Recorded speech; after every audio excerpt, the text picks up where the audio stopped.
and welcome to the first episode of Seku Schools. My name is Tom, the founder of Seku Analytics, the open source semantic engine.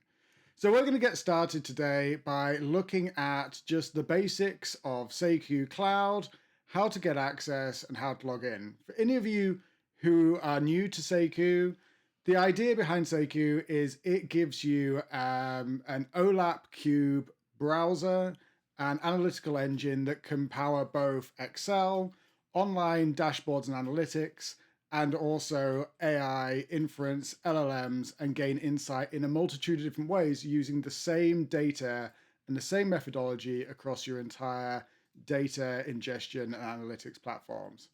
So, with all that being said, we're going to have a look at Seku Cloud, which is our premier hosted Seku instance.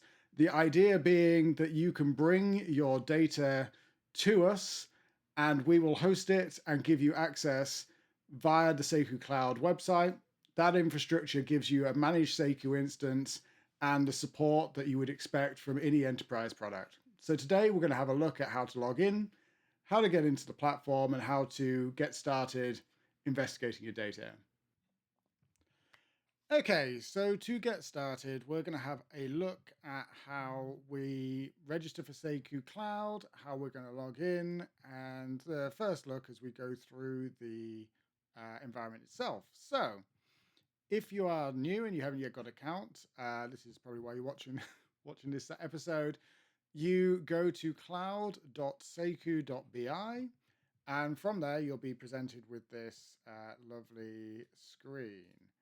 So what we're going to do is I'm going to hit the sign in button, and then I don't have an account, so I'm going to sign up.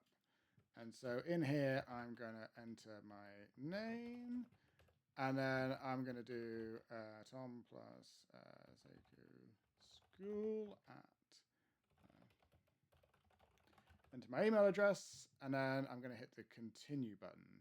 From there, because Cloudflare wants to, we get asked to prove that we're not a robot.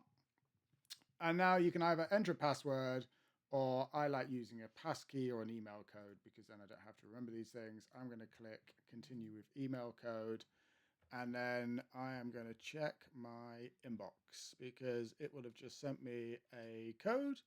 And from that, I can then paste that into the screen.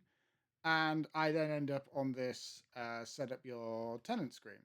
So set up your tenant is how the founding person, the founding member of an organization creates an entry point into Seku Cloud. So the tenant has to be uniquely named. From a slug perspective, the tenant name itself can be anything that you would like it to be that's human readable. So I'm going to call this Seku School. And inside of here, my slug is going to be Seku School. And my name is Joe Blogs. And so that is how I then go and create the tenant. And then I click through, and I've basically been given a starter account inside of Seku Cloud. So from here, I can then do a number of different things. Obviously, there's no data sources provision. This is completely empty. So you want to be able to create a data source, which we'll go into in a future episode.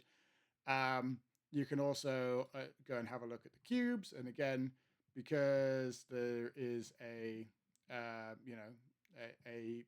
no data sources, there is nothing to see here. So this is basically how you get access to it. And from here, if you want to then invite new users and so on, you can do so. But the first thing you have to do is start a trial because we want to make sure that you get the best experience possible.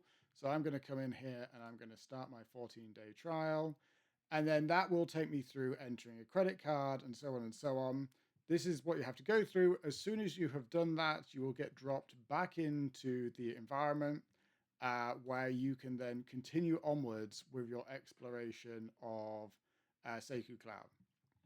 So from within here, you would then be able to invite members and add more people to the team. We will look at how to manage this environment in more detail in a future episode, but this is how you get logged in. This is how you create an account, and this is how you get going using Seku Cloud. Okay, so you've got through the login system, you now understand how to access the Seku Cloud platform. I hope that was useful. Please join us again in the second episode where we look at the AI inference engine and how to really start analyzing your data properly. Bye for now.